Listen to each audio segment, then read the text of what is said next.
투박하지만 정직하다. 비평을 비평하는 남자 서영석. 그가 바라본 세상. 사설과 칼럼을 통해 오늘을 짚어본다. 서영석의 라디오 비평. 안녕하십니까, 서영석입니다. 규제 완화를 놓고 박근혜 대통령이 마치 규제가 무슨 암덩어리인 것처럼 국민의 원수라고까지 표현을 했습니다. 규제 완화 당연히 해야죠. 공무원들이 틀어지고 규제로서 기업의 자유를 박탈하고 있다면 규제 완화해야 마땅합니다. 박근혜 정권의 문제는 대기업과 재벌에게만 좋은 규제 완화를 마치 모든 기업이 혜택받는 것처럼 사기를 치고 있다는 점입니다. 시장에서 돈 많은 갑들의 갑질을 더 쉽게 하도록 만들어주는 박근혜식 규제 완화는 이 나라를 급기야는 돈을 매개로 한 신문사에 새로운 귀족사회로 몰아가고 있는 것입니다. 중소기업들에게는 규제 완화를 해야 되고 대기업과 재벌들에게는 규제 강화를 해야 됩니다. 이게 진정한 살 길이죠. 하지만 박근혜 정권은 거꾸로 가고 있습니다. 더 절망스러운 건요, 이 거꾸로 가는 정책을 마치 서민들을 위한 정책인 것처럼 포장하는 친박 언론들, 친여 언론들이 바로 하고 있다는 사실입니다. 이게 바로 청취자 여러분들이 국민TV 조합원이 되어야 할 이유입니다. 라디오 비평 시작합니다.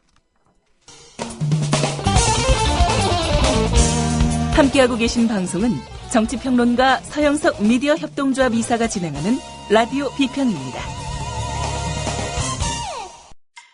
지상철 조합원 신청 광고입니다. 강화대교 앞에서 개념 부부가 만드는 개념 곰탕, 연지연 곰탕. 연지연이란 가마솥의 장작불로 온종일 구워내는 곰탕을 서로 나누어 이어지는 인연이란 뜻입니다. 연지연 곰탕이 민주주의를 열망하는 조합원 여러분과 국민의 건강을 책임지겠습니다. 곰탕 포장 판매는 한 팩 800g에 7,000원이며 7팩 이상은 무료 배송으로 드립니다. 연지연 곰탕은 강화대교 입구에 위치해 있습니다.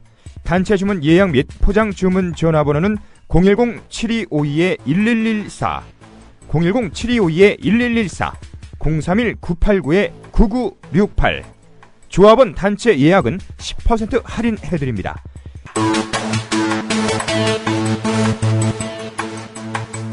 포장 판매 금액의 10%는 국민TV 후원금으로 쓰입니다. 어젠가요? 민주당에서 박근혜 정권 1년간 낙하산으로 자리를 꿰찬 박근혜의 이른바 빠돌이 빠순이들, 낙하산 숫자가 114명이라고 친박 임명사전을 내놓았습니다. 그러자 새누리당이 맞불을 놓는다면서 지금부터 무려 7년에서 12년 전에 있었던 노무현 정권 5년간 낙하산 인사가 무려 149명이라고 떠들고 있더라고요. 그래, 니들이 말이 맞다 라고 한다손 치더라도 1년간 114명을 낙하산 내려보낸 새누리와 5년간 149명을 했던 노무현 정권, 5년간 150명이면 1년에 30명이라는 얘기입니다. 수평적으로 비교해도 새누리 정권은 무려 3배 이상 낙하산 숫자가 더 많다는 이야기죠. 이렇게 수평적으로만 비교를 해도 어느 쪽이 더 나쁜 놈인지는 말할 필요도 없습니다.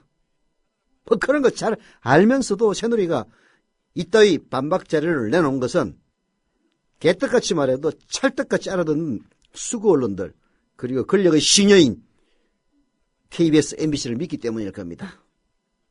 정말 나쁜 새누리당입니다. 노무현 때는 제가 기자로서 취재를 해서 잘 압니다.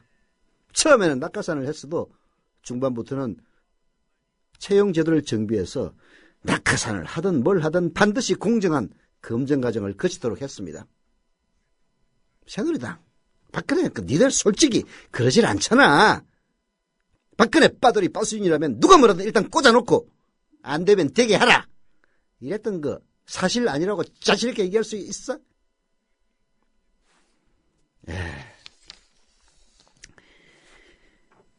미래협동조합 국민TV 출범 이유는 바로 이런 찰떡같이 알아듣는, 개떡같이 얘기해도 찰떡같이 알아듣는 이런 언론을 쓰레기라고 여기기 때문에 나서는 겁니다.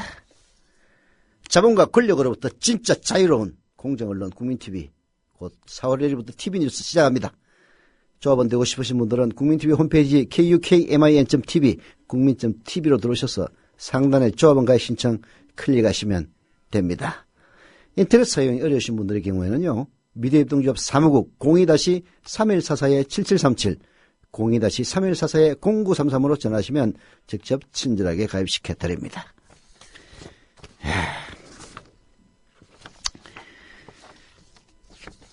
국정원이 존폐 위기에 놓여 있죠.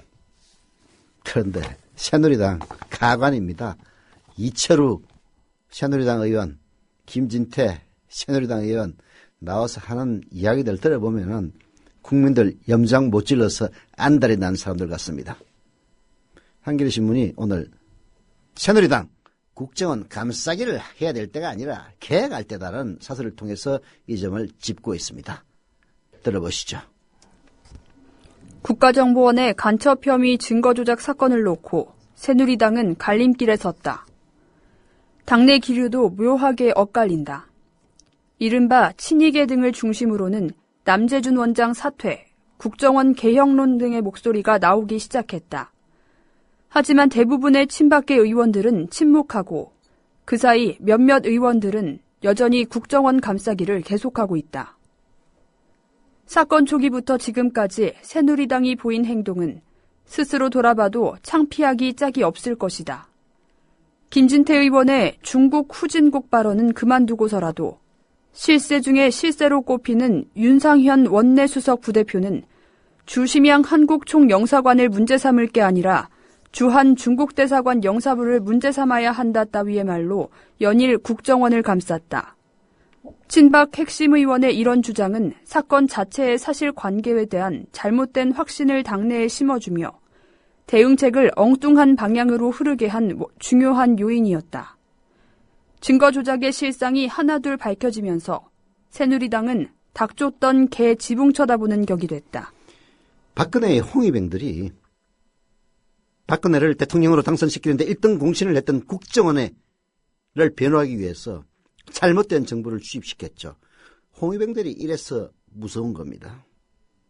그래서 뭐 그대로 갔으면은 모르겠는데 거꾸로 오히려 증거 조작의 사실들이 하나둘씩 드러나면서 새누리당은 궁지에 지금 몰려있는 상태입니다. 집권 여당이라면 전국 현안에 대한 중심을 잡고 올바른 해결책을 제시하면서 상황을 이끌어 나가야만 합니다.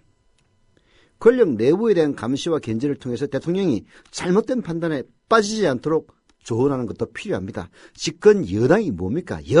대통령과 더불어 가는 정당입니다. 대통령의 실패는 곧 집권 여당의 실패이기도 합니다. 그렇다면 대통령이 잘못 가지 않도록 국민의 소리를 제대로 전달하는 역할을 집권 여당이 해야 되는데 150명이 넘는 국회의원을 건드리고 있는 새누리당은 불과 몇몇의 박근혜 홍위병들에 의해서 전부 꿀먹은 벌이가 되어 있으니 정말 그런 집권 여당의 진정한 역할과는 정반대의 길을 걸었습니다. 그렇다면 지금이라도 반성하고 방향을 제대로 잡아야 할 텐데 여전히 정신 못 차리고 있습니다. 새누리당의 이철우 의원, 국정원 출신이라죠? 작은 서류 하나 조작한 건데 국정원 흔들어대는 건 북한에서 가장 좋아할 일이다. 이따위 망발을 늘어놓고 있습니다. 김진태 의원, 역시 새누리당이죠? 정보기관을 압수수색한 것부터가 잘못이다. 라는 어이없는 발언 여전히 계속하고 있습니다. 저는 이철호 의원과 김진태 의원에게 묻고 싶어요. 국정원이 당신을 간첩이라고 조작해서 증거를 조작해가지고 깜빵에 쳐넣으려 해도 이따위 얘기를 하겠냐고요. 국정원 증거조작 사건 심각성에 대한 인식은 여야 구분이 있을 수가 없습니다. 국회 차원에서 해야 될 일 많습니다.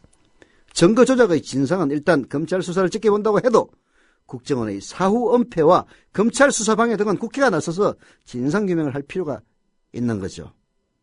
남재준 국정원장을 직접 국회로 불러서 엉터리 조사 보고서를 만든 경위, 그 과정에서 남재준의 지시나 묵인이 없었는지 등을 철저히 따질 필요가 있습니다. 개공 수사권 이관 등 밀어놨던 국정원 계획에도 다시 팔을 걷어붙여야 합니다. 증거 조작 사건은 기본적으로 정보기관이 수사권까지 쥐고 있는 상황에서 나올 수밖에 없는 필연적인 폐해요. 필연적인 탈선입니다.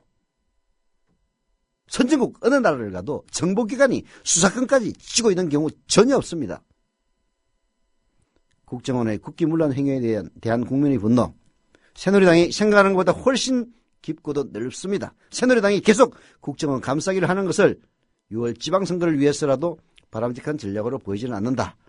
새누리당은 민심을 너무 가볍게 보지 말기를 바란다.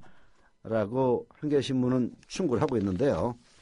예, 한겨레신문 충고는 꼭 거꾸로 가는 새누리당. 아마도 지옥은 그들을 위해 예약된 게 아닌가 하는 그런 생각마저 듭니다. 더불어 행복한 세상. 너와 나의 꿈이 눈앞에. 국민TV. 팟캐스트 게시판에 글을 올려주신 분들이 계시더라고요. 제가 잘 안 보니까 몰랐는데 오늘 아침에 보고 제가 소개를 해드립니다. 두일 오빠님. 3월 13일이니까 오늘이네요. 그죠? 어제 조합원 가입했습니다. 오늘 출자하려고요. 온 국민이 진실을 알고 세상이 바뀔 때까지 고생 많이 하십시오. 저도 제 나름대로 제가 있는 곳에서 노력하겠습니다. 국민TV 화이팅이라고 해주셨습니다. 감사합니다. 오늘 출자하십시오. 그리고 닉네임 부르릉님. 조합원 가입했다. 라고 해외에 계시는 분인 것 같아요. 미국 테네시주 차타누가라는 소도시에 살고 있는 목회자라고 합니다. 올바른 언론의 탄생을 기대하면서 작은 동참을 하고자 하신다라면서 부디 처음처럼 국민의 알 권리를 끝까지 지켜나가시기를 기도하겠다라고 써주셨습니다. 방금 국민은행의 아내 써니라고 하네요. 그 닉네임이 써니님과 함께 두구자 10만 원 입금했다고 합니다. 부르릉님 감사드립니다. 예, 해외에 계시니까 아마 생방송 게시판에 글을 못 남기시는 것 같아요. 예. 그리고 3월 12일이니까 어제군요. 예. 비키님이 열혈 청취자다 라시면서 이제서야 조합원 가입과 출자금 결제했다라고 써주셨습니다. 감사드립니다. 비키님 그리고 부르릉님 그리고 두일 오빠님 조합원 가입 감사드립니다. 제 시간 들어서 생방송 도중에 아직 조합원 가입하신 분들은 없네요. 네. 자, 이번에는 경향신문의 사설을 소개해드리겠습니다. 여당 안에서도 본물 터진 남재준 사퇴론입니다. 들어보시죠. 집권 여당인 새누리당 내에서도 남재준 국정원장의 사퇴를 촉구하는 목소리가 본물처럼 터져나오고 있다. 어제 열린 최고 중진회의에서만도 정몽준, 이재호, 심재철, 정갑윤 의원이 나서 남 원장의 경질과 국정원의 쇄신을 촉구했다. 간첩사건의 증거 위조 의혹은 국정원에 국한된 문제가 아니라 사법체계에 대한 신뢰, 국가안보에까지 영향을 미치는 심각한 사안이라는 이유에서다. 황우여 대표 등 지도부는 선 검찰 수사 후 문책론을 펴지만 여당 내에서조차 남 원장의 사퇴 없인 사태 해결이 불가능하다는 걸 보여주는 문제의식이라 할 것이다. 국정원의 대선 개입, 남북 정상회담 회의록 무단 공개 국면에서 번번이 국정원 감싸기에 급급했던 여당에서 남 원장의 사퇴론이 쏟아지는 것 자체가 간첩 증거 조작 사건의 심각성을 방증한다. 네. 여권 내에 야당이라면 과거에는 이명박 때는 친박이었겠지만은 박근혜 때는 친이라고 볼 수가 있습니다. 정몽준, 이재호, 심재철, 정갑윤 다 친이로 불리는 사람들이 있죠. 네. 이제 6월 지방선거를 앞두고 이런 목소리를 내지 않았다가는 그야말로 새누리당이 한 방에 갈 수 있다는 그런 위기의식이 새누리당을 덮치자 이른바 비주류라고 할 수 있는 친이 세력들이 목소리를 내고 있는 겁니다. 아니 친이 친박을 떠나서 특정 정당에서 한쪽의 목소리가 압도한다는 것은 결코 바람직한 일이 아니죠. 박근혜가 얼마나 무서웠으면은 그동안에 고개를 숙이고 있었던 친위 계열들이 이제 드디어 목소리를 내는 건데요. 그럴 만큼, 목소리를 낼 만큼 이번 국정원과 검찰의 간첩 사건 증거 조작은 너무나도 충격적인 일이기 때문입니다. 예. 증거를 위조해 간첩을 만드는 시대를 거꾸로 돌리려는 공작은 용납할 수 없다. 서울시 공무원 유우성 씨의 간첩 혐의를 입증하는 증거 3건은 모두 위조된 것으로 드러났다. 주요 정보 협력자의 자살 미수를 계기로 국정원 직원들이 증거 조작에 연루된 것으로 밝혀졌다. 그가 자살을 기도하면서 쓴 유서에 지금은 국정원이 국조원이라고 했다. 국가조작원이라는 것만큼 이번 사건에서 국정원의 실상을 웅변하는 비유가 없을 터이다. 무엇보다 중국 외교당국이 이 문제의 문서들이 위조된 것이라 밝히고 명백한 위조 정황이 드러났는데도 궤변과 발뺌으로 궁지 모면에 골몰했던 국정원이다. 남 원장이 책임에서 벗어날 수 없는 이유이다. 사법체계의 근간을 흔든 증거 조작에 관여했다면 국정원은 국가기관이 아니라 범죄 집단에 불과하다. 설령 문서 위조를 직접 지시하지 않았다 하더라도 위조 사실이 드러난 뒤 은폐, 왜곡에 급급하면서 사태를 이 지경에 이르게 한 책임을 면할 수 없다. 남재준을 그대로 두고 박근혜 대통령이 지시한 철저한 수사를 통한 진상규명 불가능합니다. 철저한 수사와 재발 방지를 위해 특단의 조치를 마련하기 위해서라도 이번 사건의 총체적인 책임을 지고 있는 남재준 경질 선행돼야 합니다. 새누리당에서 강경 보수 입장을 피해온 심재철 최고위원의 진단마저 그러하다고 합니다. 법원에 증거를 위조했다는 것은 법질서를 허무는 것이며 국정원의 근본적인 신뢰를 허무는 것이다. 위조 의혹에서 나아가 은폐 의혹까지 제기되고 있는 어처구니 없는 실정이다. 국정원의 철저한 쇄신을 위해서는 남재준 원장의 책임이 불가피하다. 이렇게 심재철이 마저 얘기를 했답니다.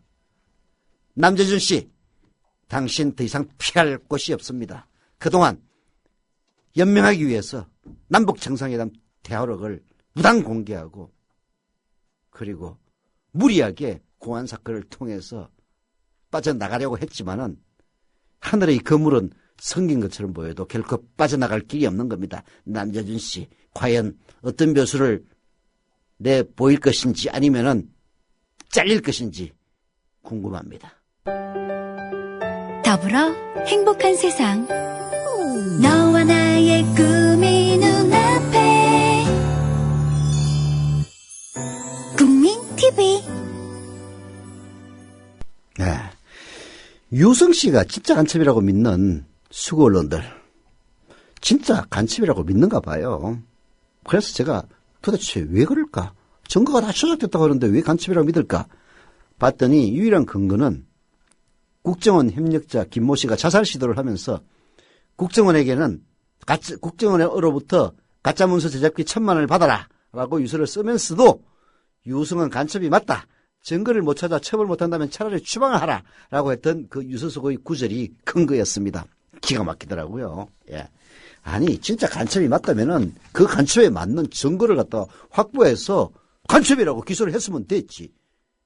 근데 제대로 증거를 못 찾아가지고 증거를 조작했다면 그거는 무능을 떠나가지고 부도덕한 집단일 수밖에 없는 거죠. 여하튼 그 근거가 뭐냐 했더니 그 국정원 협력자가 쓴 유서 한 구절이더라고요. 그런데 제가 이 사건을 한번 살펴보면서 상식적으로 볼 때 말이 안 된다는 생각이 들었습니다. 아니 유성이가 간첩이라면은 그 동생 유가래가 북한에 있다가 남한으로 옵니다. 아니 간첩으로 난파한 사람의 가족이 북한을 떠나는데 내버려 둔단 말이에요. 유성 모친이 2006년 5월에 돌아가시면서 유성의 동생 가리아 씨야말로 만약에 간첩이라면은 가장 중요한 인질 아니겠습니까? 인질을 갖다 북한에 데리고 있어야 유성이가 간첩질 할 것 아니에요. 그런데도 내보내줬다는 것은 거꾸로 간첩이 아니라는 얘기입니다.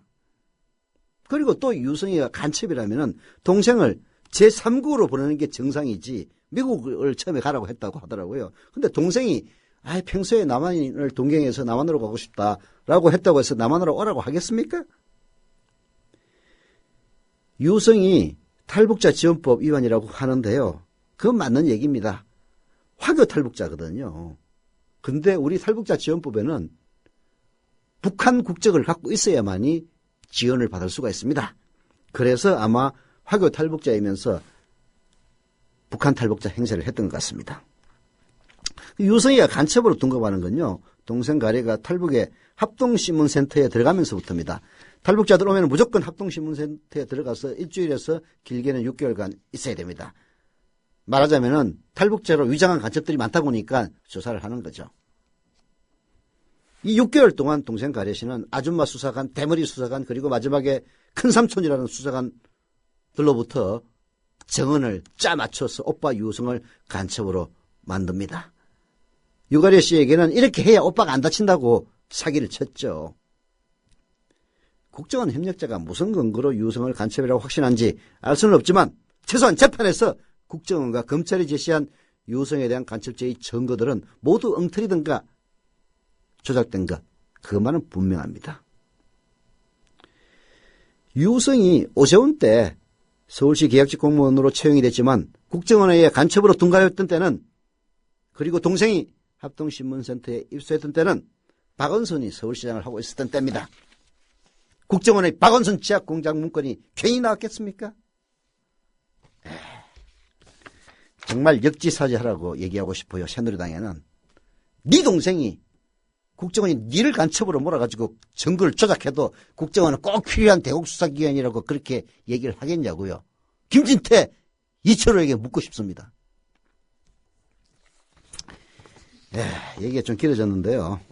다음은 이게 지방선거에 큰 영향을 미칠 것이다 라고 아까 경향신문인가 한겨레신문 사설에서도 지적을 했었는데요. 저도 마찬가지라고 생각합니다. 국민들 바보로 알지 마세요. 그래서 오늘 한국일보 이영성 논설위원이 집행선이라고 하는 작은 칼럼에서 숨어있는 표심이라는 글을 썼는데요. 소개해드리겠습니다. 선거 결과를 예측할 수 있는 방법은 없다. 그나마 과학적으로 전망할 수 있는 것이 여론조사다. 그러나 여론조사도 휴대전화 급증, 너무 적은 응답 비율 등 기술적 한계에다 속마음을 숨기는 응답자가 늘어나는 현상까지 겹쳐 정확성이 떨어진다. 대부분 여론조사는 신뢰 수준 95%에 오차범위 플러스 마이너스 3.0에서 3.5%인데 실제 결과가 그 범위를 훌쩍 넘어선 경우도 적지 않다. 오차범위가 아니라 10에서 20% 앞서가다 치면 하늘이 무너지는 황망함을 느낄 것 같다. 네. 신뢰 수준 95%에 오차범위가 플러스 마이너스 3.0에서 3.5%라는 이야기는 특정 후보의 지지율이 30%일 경우 27에서 33까지 간다는 얘기입니다. 그 오차 범위가 무려 6 내지 7% 가까이 된다는 이야기죠. 그런데 지난 2010년 지방선거에서는요. 그 여론조사 모조리 다 엉터리였습니다. 무려 10 내지 20% 앞선다는 여론조사였는데 실제 결과는 전혀 그렇지 않았거든요. 2010년 제5회 지방선거, 지금부터 4년 전의 일입니다. 당시 정당 지지도나 후보 지지도에서는 여당이었던 한나라당이 한참 앞섰습니다. 그러나 결과는 정반대였죠. 광역단체장 선거에서 민주당이 7곳, 한나라당이 6곳을 차지했습니다. 기초단체장 결과는 더욱더 예상 밖이었습니다. 한나라당은 82곳에 그친 반면 92곳을 차지한 민주당이 밀렸습니다. 그것도 부산, 울산, 경남, 경북, 태구, 말하자면 영남권의 숫자가, 인구가 훨씬 더 많았기 때문에 이 정도였지, 그 나머지 지역에서는 거의 참패에 가까운 패배를 당했던 겁니다. 한나라당은 특히 서울의 25개 구청장 중에서 겨우 4곳, 그리고 경기는 31군데 가운데서 10군데, 인천은 10군데 가운데서 딱 하나만 이겼습니다. 민주당은 수도권 66개 구청장, 시장 군수에서 무려 46개를 이기는 기염을 토했습니다. 숫자도 충격적이었지만 내용은 더 심각했습니다. 여론조사에서 작게는 10%, 많게는 무려 25%까지 앞섰던 오세훈 한나라당 서울시장 후보가 개표에서 역전을 거둬가다가 한명숙 민주당 후보에게 겨우 0.6% 이겼습니다. 여론조사하고 차이는요, 특히 그 문화일보 여론조사하고는 무려 25% 가까이 차이가 났습니다. 그런 여론조사가 어디 있습니까? 뿐만 아니라 여론조사상 압도적 우위에 있었던 인천시장, 강원지사 선거에서도 졌습니다. 송영길 한 번도 여론조사에 이긴 한 번은 있었는지 모르겠는데 대부분 압도적인 차이로 여론조사에서는 송영길이 졌는데 실제 인천시장 선거에서는 송영길이 당선됐습니다. 강원지사도 마찬가지예요. 은경이 항상 앞섰는데 결과는 최문순이 이겼습니다. 전통적인 지지 기반이었던 경남지사도 비록 무소속이었지만 김두관에게 빼앗겼죠. 여론조사 기관들 난리가 났습니다. 간판 내리라는 비난 쏟아졌죠. 자체 분석 결과 늘 하는 이야기입니다마는 숨어있는 표심을 읽지 못해서 엉터리 조사를 했다. 이런 식으로 나왔던 겁니다.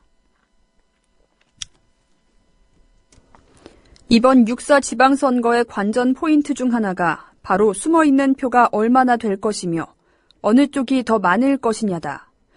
일단 야권표가 더 많이 숨어있을 것으로 예측된다. 최동욱 전 검찰총장 낙마, 국정원 댓글수사팀 좌천, 종북 논란, 내란 음모 사건 유죄 판결, 진보당 정당 해산 청구 등 시국 상황이 야권 지지층을 움츠러들게 만들 가능성이 크다. 박근혜 대통령과 새누리당 지지도가 견고하지만 결과는 장담하기 이르다. 숨어있는 표를 염두에 두고 선거를 지켜보자. 숨어있는 표 늘 있습니다. 귀찮아서 응답을 안 하는 경우도 있지만요. 대부분 이영석 논설위원이 지적했다시피 움츠러들기 때문에 얘기 못하는 경우가 많습니다. 아니 심지어는 국민TV, 미래협동조합 국민TV 조합원 되는 것도 그 조합원 되면 혹시 불이익이라도 받지 않습니까? 라는 질문을 하는 분들 실제로 계십니다. 그 정도로 우리는 움츠러들고 있는 거죠. 천하의 검찰총장도 박근혜를 제대로 수사한다고. 아니 수사하라고. 잘못을 알고 있는데 수사를 하지 않을 수 없는 것 아닙니까? 그래서 검찰총장의 역할이 뭡니까? 제대로 수사해라. 제대로 수사했다고. 온갖 뒷조사를 통해서 결국은 쫓아내는 이런 정권. 그야말로 검찰총장에게도 이러는데 일반 사람들에게는 오죽하겠느냐. 여론조사가 오면은 박근혜를 지지하지 않는다 손 치더라도 지지하지 않는다 얘기를 못하는 거죠. 그래서 전화 끊어버리는 겁니다. 바로 그게 숨어있는 표를 만드는 요인인 거죠. 우리는 지금 겁을 먹고 있는 겁니다. 새누리당의 이른바 비주류 의원들도 겁먹고 지금까지 지도하려 놀리지 못하다가 이제 지방선거를 앞두고 겨우 이야기를 하는 이런 판국에 힘없는 서민들, 힘없는 민초들이 어떻게 감히 입이라도 뻥끗했겠습니까? 마치 박근혜 지지도가 60% 되는 것처럼 사기치고 있지만은 움츠러들고 시쳇말로 짜져 있는 이 민심 지방선거에서는 폭발할 겁니다. 아무리 우리가 병신이라도 박근혜의 약속 위반 그리고 늘 서민을 위한다고 사기를 치면서 사실은 대기업과 재벌과 가진 자들만을 위하는 이 정권 우리가 모르지는 않는 거죠. 더불어 행복한 세상 너와 나의 꿈이 눈앞에 국민TV 지난 시간에 가입하신 경기 남양주시 진근읍의 GDK86님, 조합원 가입 감사드립니다. 이제 제 시간에 가입 안 하니까 지난 시간 소개해드립니다. 그리고 출자금 납부도 좀 부탁을 드리겠습니다. 경기 고양시 일산 서구의 산내음님, 그리고 충남 홍성군 장곡면의 59JK 희님, HEE님, 조합원 가입 역시 감사드리고요. 출자금 납입 또 부탁을 드리겠습니다. 최근에 베를린과 파리를 다녀온 분이 한국일보에 파리 패션쇼와 박원순 시장이라는 글을 기고를 했는데요. 재밌네요. 베를린 파리 가본 지도 하도 오래돼가지고 어떻게 생겼는지 기억도 잘 안 날 정도입니다. 형편이 어려우니까 해외 나들이 쉽지 않죠. 제가 얘기하고 싶은 건 해외 나들이가 아니라 해외에서 박원순 시장에 대한 글을 해외를 갔다 와서 쓴 시각이 재미있어서 소개를 해드립니다. 파리 패션쇼와 박원순 시장 들어보시죠. 지난 2월에 베를린과 파리를 다녀왔다. 도시의 첫인상은 건축 스타일에 크게 기대기 마련인데 내게 베를린은 거칠고 투박한 호밀빵 같았다. 그리스 신전의 도리스 양식과 아치와 돔으로 대표되는 실용적인 로마 건축 양식, 권위적인 공산주의식 건물, 패턴과 직선의 현대적인 디자인이 혼합하여 빚어내는 베를린의 도심 풍경은 파리의 정돈된 장식성에 익숙한 내게 꽤나 혼잡하고 촌스럽게 다가왔다. 하지만 여러 날을 지내다 보니 그 촌스러움은 장식이 배제된 단순함과 꾸미지 않은 소박함으로 느껴졌다.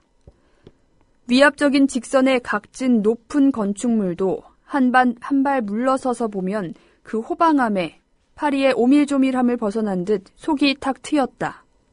이외에도 곳곳에 베를린만의 매력이 가득했다. 네, 베를린과 파리의 차이를 얘기를 합니다. 이어서 이동섭 씨, 예술인문학자라고 되어 있네요. 계속 들어보시죠. 재밌습니다. 건물보다 사람이 먼저다. 건축이 도시의 풍경을 결정짓는다면 도시의 매력은 그 도시를 사는 사람들이 만든다. 지난해에 미술관과 음악당을 다녀갔던 터라 이번 여행에는 카메라를 들고 베를린 시민들의 삶을 다양한 공간으로 찾아다녔다. 지금은 사용하지 않는 템펠호프 공항터는 특히 인상적이었다. 도서관과 문화센터가 들어설 예정인데 지금은 시민들에게 공원으로 개방하고 있었다.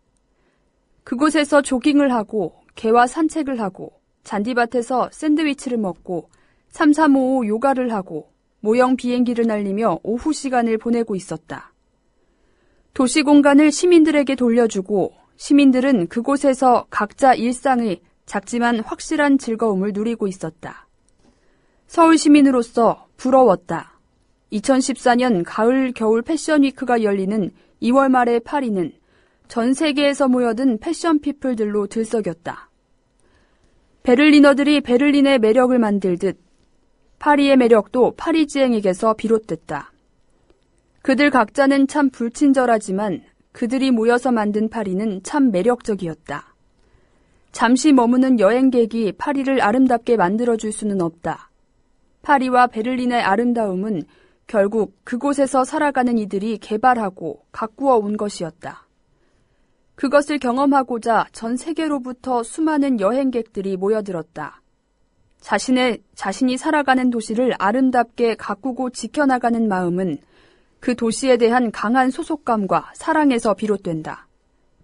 그리고 시장과 시청은 그것을 행정과 정책으로 실현시킬 수 있는 능력이 뒷받침되어야 한다. 네, 이렇게 해외 사례를 늘어놓은 이유는 바로 다음의 이야기를 하기 위해서입니다. 어떤 이야기냐? 이분은 여행을 마치고 서울로 돌아오면서 생각을 했다는 겁니다. 서울이 과연 세계인들에게 매력적인 도시겠느냐 하는 거죠. 서울, 대한민국의 얼굴입니다. 박원순 시장의 시민이 시장이라는 구호는 서울 시민이 서울의 주인이라는 말로 들립니다. 결국 서울 시민들이 서울을 매력적인 도시로 만들어야 한다는 뜻과도 연결이 됩니다. 그래서 미래를 위한 재건축과 개발도 필요하지만 서울에서 살아가는 시민들을 위한 투자도 아주 중요한 것이죠. 결국은 서울 시민들이 서울을 매력적인 도시로 만들 것이기 때문입니다. 선거 때마다 내세우는 거창한 구호 공약 중요하지 않다는 거죠. 선거와 선거 사이에 그것을 얼마나 충실하게 실행해 나가는지가 중요하다는 겁니다. 말은 쉽고 행동은 어렵습니다. 약속하기는 간단하지만 그 약속을 실천하기는 웬만한 의지와 실행력으로는 힘듭니다. 그래서 선거 공약 지키는 정치인 참 드뭅니다. 박원순 시장의 지난 2년에 대한 평가는 정치적 입장에 따라 다를 것이지만 이동섭 씨는 이렇게 이야기합니다. 박 시장의 소소하고 섬세한 몇몇 정책들을 높이 평가한다고요. 특히 심야 전용 올빼미 버스 운행과 여성 안심 귀가 서비스 및 국공립 어린이집 확대 같은 정책들로 시민들의 삶의 질이 향상되면서 서울 생활의 만족도가 높아졌다는 겁니다. 정치와 행정은 동시대 사람들이 살아가는데 부족하고 필요한 것들을 해결할 때 가치가 있는 겁니다. 서울 시민이 서울을 아끼고 사랑할 때 서울은 치열한 생존의 도시에서 소소한 행복을 누리는 생활의 도시로 거듭날 겁니다. 지금 서울 곳곳에는요, 한류 열풍에 힘입어서 외국인들로 가득합니다. 이곳 합정동, 홍대 입구, 서울 시내 곳곳의 동대문 시장, 한류 열풍에 힘입은 중국인, 일본인, 동남아 관광객들 없다면 장사 문 닫아야 된다고 얘기합니다. 한류 콘텐츠를 통해서 갖게 된 이미지에 매혹되어 서울을 찾고 있기 때문입니다. 이런 좋은 기회를 이어가기 위해서라도 서울만의 매력을 서울 시민들이 적극적으로 만들어가야 한다라고 이 인문학자께서 얘기를 하고 있는데요. 그럼에도 불구하고 또다시 재개발을, 용산 재개발 운운하면서 재개발을 모토로 내세우는 삽질 이명박의 후손이 지금 새누리당의 유력한 서울시장 후보로 나오고 있습니다. 정몽준 씨, 정신 차리세요. 예. 웃기는 것은 부자가 공직을 맡으면은 자기한테도 콩고물이 떨어질지도 모른다고 착각하는 어리석은 사람들입니다. 부자가 왜 부자겠습니까? 이명박이 왜 이명박입니까?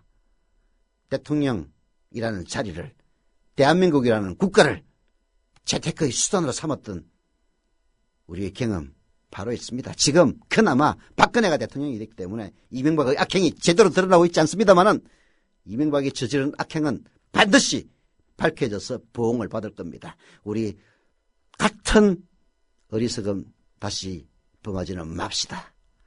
라디오 비평 여기서 마칩니다.